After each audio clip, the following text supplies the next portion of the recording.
అందరికీ నమస్కారం.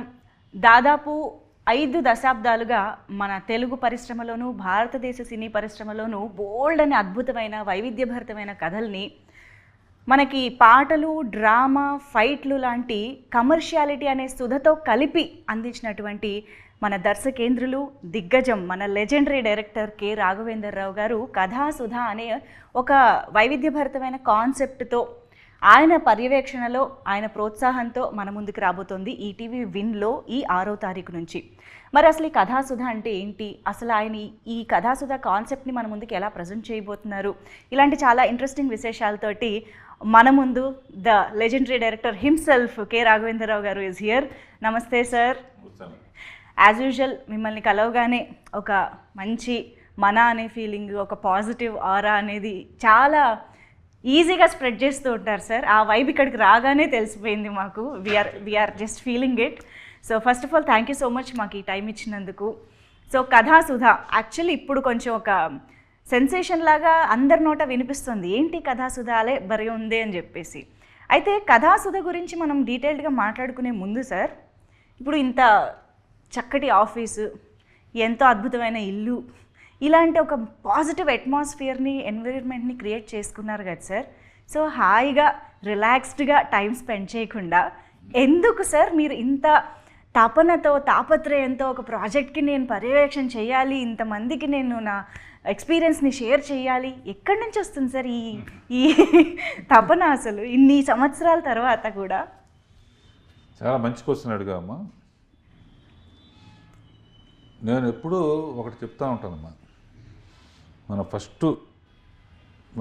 ఎలా పైకి వచ్చామనేది ఒకసారి గుర్తుంచుకోవాలి ఎప్పుడు కింద నుంచి.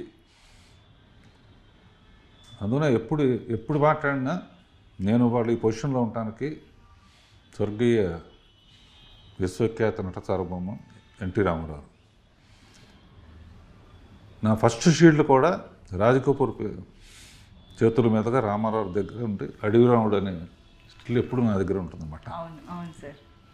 అది సంవత్సరంలో ఆడింది. అందుకనే జీవితంలో నేను ఉండటానికి కారణం ఆయన. ఆ తర్వాత కొత్త ఫీల్డ్లోకి కొత్త నీరు వస్తే పాత నీరు వెళ్ళిపోవాలి అనే సామెత ఉంది కనుక ఎప్పుడైనా సరే నా తర్వాత ఇంకో డైరెక్టర్ రావచ్చు అని చెప్పి మళ్ళీ రామోజీరావు, ట్రిబుల్ ఆర్ మేమందరం అన్నమాట. రామారావు, రామోజీరావు ఈటీవీకి సేఫ్టీకి బిజీ డైరెక్టర్స్ వచ్చిన తర్వాత మనం ఖాళీ అవుతాం కదా అనే ఉద్దేశంతో 25 ఏళ్ల క్రితమే శాంతినివాసం అనే సీరియల్తో రాజమౌళిని డైరెక్టర్గా పెట్టి కూడా పాన్ ఇండియా డైరెక్టర్ అయ్యాడు. సో ఇప్పుడు సినిమాలు సాటిస్ఫాక్షన్ 3 గంటల సినిమాలు,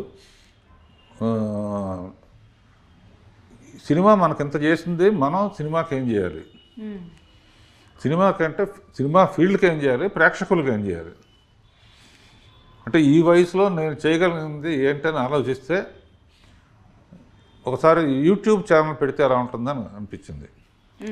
యూట్యూబ్ ఛానల్ పెడితే కొన్ని షార్ట్ ఫిల్మ్స్ చూసి ఎవరు బాగా డైరెక్ట్ చేశారు, డైలాగ్స్ ఎవరు బాగా రాశారు, ఎవరు బాగా యాక్ట్ చేశారు, సో వాళ్ళని కనుక నా తరఫున కూడా నేను తీస్తే దానికి ఒక ఇది వస్తుంది, వాళ్ళకు కూడా ఒక కెరియర్లో రాఘవేంద్రరావు దీంట్లో చేశారని. నేను తీసే చిన్న చిన్న సినిమాలకు కూడా నేను పైనుండి డైరెక్టర్స్ని పరిచయం చేయటం, రైటర్స్ని పరిచయం చేయటం, అందమైన అమ్మాయిలను పరిచయం చేయటం, అలా మొదలయ్యి లక్కీగా నాకు మళ్ళీ ఈటీవీ నుంచే కథాసుధ అనే హాఫ్-అన్-అవర్ సినిమాలు తీస్తున్నామండి అని బాపిరెడ్డి గారును మూర్తి గారు వాళ్ళు చెప్పినప్పుడు నాకు చాలా హ్యాపీగా అనిపించింది. ఎందుకంటే అరగంటలో కథ అయిపోవాలి. నా లెక్క ప్రకారం ఏ సినిమాకైనా అద్భుతమైన కథ అరగంటే ఉంటుంది, మిగతా అంతా యాక్షను, ఫైట్స్ గిట్స్ ఉంటాయి కదా. అందుకనే థ్యాంక్ గాడ్ మళ్ళీ ఈటీవీ మళ్ళీ నాకు ఫుల్ పని ఇచ్చినట్టు ఇండస్ట్రీకి ఒక కొత్త ఆర్టిస్టులని, కొత్త డైరెక్టర్లని కొత్త డైలాగ్ రైటర్స్ని పరిచయం చేసే అదృష్టం వచ్చింది. అంటే గివింగ్ బ్యాక్.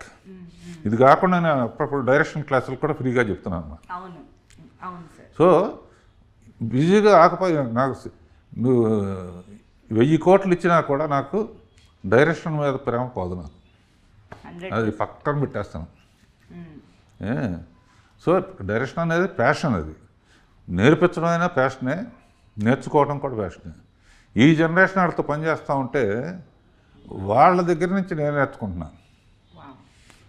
డైరెక్ట్గా షూటింగ్కి వెళితే ఏం చేయాలో అనేది యూట్యూబ్ నుంచి వచ్చిన కంగారుగా ఉంటుంది కనుక ఈ కథాసోద ఈ విధంగా చాలా హెల్ప్ అయింది. అలా సెలెక్ట్ చేసిన ఒక మంచి డైరెక్టరు, అతను హీరోగా కూడా యూట్యూబ్లో చేస్తాడు, కథ రాస్తాడు, పాటలు రాస్తాడు. సో అతన్ని డైరెక్టర్గా పెట్టి ఈ కథ అతనిదే, అదే నేను దాని స్క్రీన్ ప్లే ఇన్క్వైర్ చేసి రామ్కి ఒకసారి పిలుద్దాం, డైరెక్టర్ పిలుద్దాం. తప్పకుండా మా డైరెక్టర్ రామ్కి గారు ఇక్కడే ఉన్నారు. ప్లీజ్ జాయిన్ దిస్ ఇంటర్వ్యూ అండి. ఎస్, మీరు వచ్చి ఇక్కడ కూర్చోవచ్చు. సో రామ్కి గారు నమస్తే. Firstly hearty congratulations. సో ఒక మంచి ప్రాజెక్ట్తో రావాలని ఏ డైరెక్టర్ అయినా కలలు కంటూ ఉంటారు, వెయిట్ చేస్తూ ఉంటారు. సో మీకు ఆ అవకాశంతో పాటు ఇంకొక అదృష్టం కూడా దొరికింది. రాఘవేంద్రరావు గారి సాన్నిహిత్యంలో, ఆయన పర్యవేక్షణలో చేయగలిగే అరుదైన ఆపర్చునిటీ దొరికింది మీకు.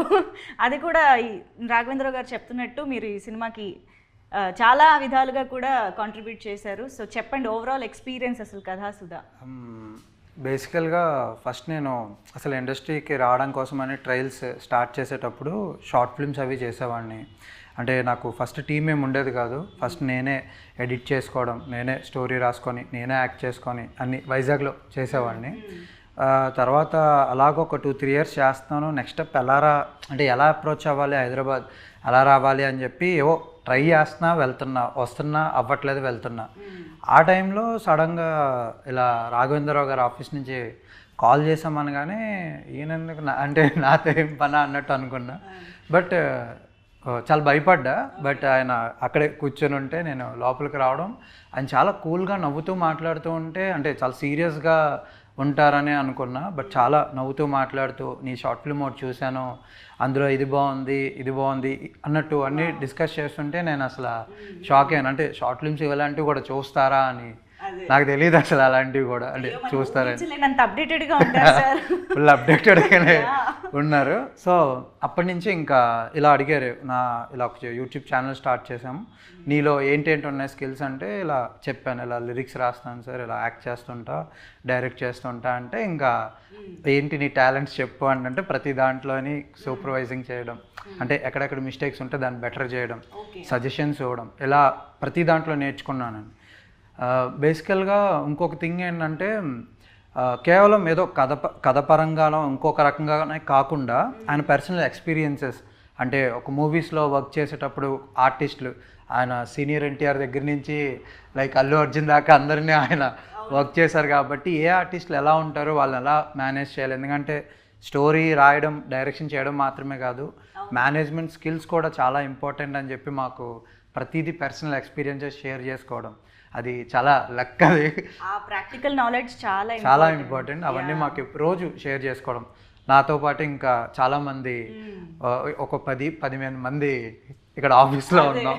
మమ్మల్ని అందరినీ కూడా రోజంతా మార్నింగ్ అంతా ఏదో ఒక స్టోరీ డిస్కస్ చేయడం, షూట్స్ చేస్తూ ఉండడం, ఈవినింగ్ వెళ్ళి మేము రామానాయుడు స్టూడియోలో వెళ్ళి పికిల్ బాల్ ఆడడం, ఇదే మా డైలీ రొటీన్ అన్నమాట. బ్లెస్సింగ్ నిజంగా. అసలు నాకు కూడా ఏంటంటే ఈ కుర్రాళ్ళల్లో నేను కుర్రాడిని అయిపోయి నా వయసు మర్చిపోయి వీళ్ళ కథలు వింటా ఉంటే చాలా ఇంట్రెస్టింగ్గా ఉంటాయి. ఓకే, అంటే ఏ కథలు సార్? రాసుకున్న కథలా, మామూలుగా యూట్యూబ్ బ్యాచ్, ఇన్స్టాగ్రామ్ బ్యాచ్ వేరమ్మా. దాని డెప్త్ ఏంటి, అందులో ఎలా ఇన్స్టాగ్రామ్ అంటే ఏంటి, యూట్యూబ్ అంటే ఏంటి, ఎవరెవరు బాగా చేస్తారు, ఇందులో ఉన్న కష్ట నష్టాలు ఏంటి, హీరోయిన్స్ని ఎలా పట్టుకుంటారు, ఇటువంటి ఎక్స్చేంజ్ చేసుకోవటం, తన ద్వారా కొంతమంది ఫస్ట్ ఇతనే వచ్చాడు, తన ద్వారా ఇంకా సాయి తేజ అని ఇంకో అబ్బాయి శేఖర్ అని ఇట్లా చాలామందిని. నాకు కూడా ఏంటంటే ఫుల్ డే ఏదో పని, వాడు పగల ఈ డిస్కషన్ అయితే మధ్యాహ్నం ఇంకో డిస్కషన్, అది కూడా మీకు ఇష్టమైన.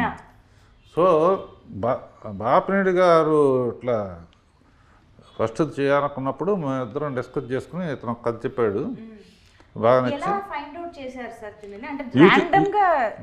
యూట్యూబ్లో షార్ట్ ఫిల్మ్స్ చూడటం మొదలుపెట్టాను.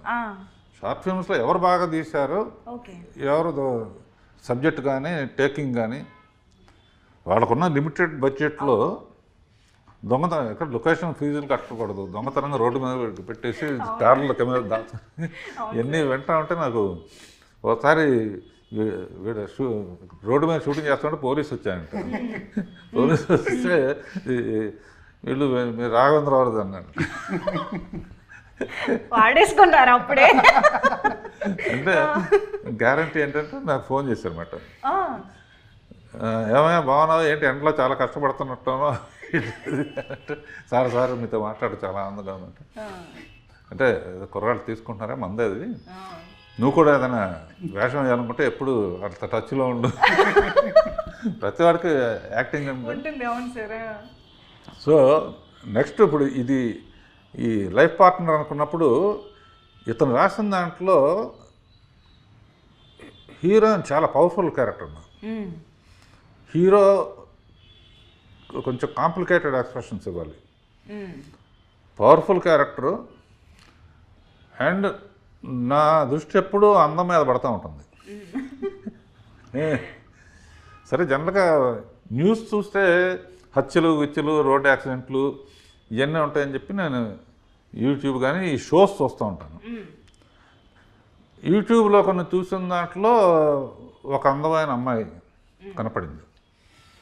సరే ఆ అమ్మాయి షోస్లో కూడా చాలా గొడవ చేస్తుంది. ఎవరు అమ్మాయి అని ఎంక్వైరీ చేస్తే ఇట్లా చెప్పామట, సోనియా సింగ్ అని. ఏ దేశం నుంచి వచ్చింది అంటే వెంటనే పిలువు ఆ అమ్మాయి సంగతి తెలుద్దాం అని చెప్పి ఇప్పుడు కూడా పిలిచేసి తేల్చేద్దాం sir. Sonia Singh is here with us, so please join. Gift. Thank you sir. అందమైన అమ్మాయిలకి దొరికే ఒక ట్రెజర్ రాఘవేంద్రరావు గారి ఆఫీస్లో, ట్రెజర్ అంటే అదే. Thank you sir. Yeah, so congratulations to you Sonia. So already TV shows ద్వారా కానీ విరూపాక్ష లాంటి సినిమాల ద్వారా కానీ you have made some mark of yours in the audience. అలాంటిది ఈసారి ఇలాంటి ఒక డిఫరెంట్ అండ్ ఇంట్రెస్టింగ్ ప్రాజెక్ట్ ద్వారా ఈటీవీ విన్ అంటే ఇంకా ప్రతి ఒక్కళ్ళ ఇంట్లో భాగం లాంటి ఒక ప్లాట్ఫామ్ కాబట్టి I think this is more special to you కదా. So tell us something about life partner. అంటే విరూపాక్షకి ముందే నాకు సార్ పరిచయం, ఆఫీస్కి పిలవడం, and it's been almost 2 years. సార్కి నాకు సార్ మంచి ఫ్రెండ్స్ అనమాట. We have been like that only కదా ఆల్వేస్. బట్ లైఫ్ పార్ట్నర్ అన్న ఆపర్చునిటీ వచ్చినప్పుడు sir wanted me to cast very badly. Okay, అంటే మనం ఎప్పుడైనా ఒక ప్రాజెక్ట్కి డెస్పరేట్ అయి చేస్తాం, బట్ సార్ నన్ను నేనే చేయాలి అనుకోవడం అన్నది నా అదృష్టం. Right. So I always Raj sir ఒక క్వశ్చన్, సార్ నేను ఒకటి చాలా రిగ్రెట్ అవుతున్నాను, నేను గంగోత్రి టైంలో పరిచయం అయ్యి ఉంటే బాగుండేది అని. సార్ దానికి మీరు ఏం ఆన్సర్ చేశారు? నేను లేట్గా పుట్టావు నువ్వు, లేకపోతే నిన్నే పెట్టిన దాన్ని, ఇప్పటికే గంగోత్రి పాట పాడుతుంది. So I listen to most of the old songs, అందులోని సార్ సాంగ్స్ లిరిక్స్ అవన్నీ నెక్స్ట్ లెవెల్లో ఉంటాయి కాబట్టి వెరీ టచింగ్. సో అలా నేను సార్ అలా కనెక్ట్ అయ్యి we have become very good friends అనమాట అప్పటి నుంచి. నేను పెంచుకుంటాను కూడా చెప్పాను. యా, అది కూడా చెప్పండి. బేబీ ఫేస్ చక్కగా, ఎక్స్ప్రెషన్ బాగా తెగ తాగుతుంది, అంటే బట్ రియల్ లైఫ్లో మంచినీళ్ళు తాగుతుంది. ఓకే.